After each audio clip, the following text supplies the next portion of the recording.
વાગરા વીજ કરંટ લાગતા યુવકનું મોત નીપજ્યું. પોલીસે તપાસ હાથ ધરી.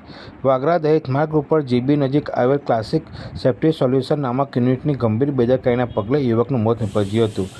બનાવ અંગે પ્રાપ્ત માહિતી અનુસાર વાગરા સ્થિત ક્લાસિક સેફ્ટી સોલ્યુશન નામની યુનિટમાં મજૂરી કામ અર્થે ગયેલ યુવકનું કરંટ લાગવાથી કરુણ મોત નીપજવા પામ્યું હતું.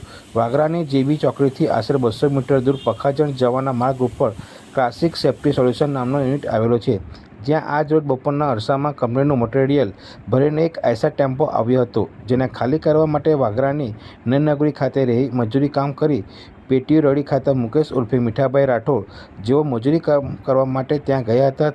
ટેમ્પા ચાલકે યુનિટ બહાર રિવર્સમાં ટેમ્પો ગોઠવતા મુકેશભાઈ તેમજ તેમના સાથીદારો ટેમ્પા ઉપર ચડતા ઉપરથી પસાર થતી જીબીની હાઈ ટેન્શન લાઇન સાથે મુકેશભાઈનો હાથ અડી જતાં મુકેશભાઈનું ઘટના સ્થળે જ કમકમાટીભર્યું મોત નીપજ્યું હતું. ઘટનાની જાણ થતાં લોકોના ટોળેટોળા ઉમટી પડ્યા હતા. મુખ્ય માર્ગ ઉપર જ જવાને બનતી આ ઘટના બનતા ટ્રાફિકનું પણ નિર્માણ થયું હતું.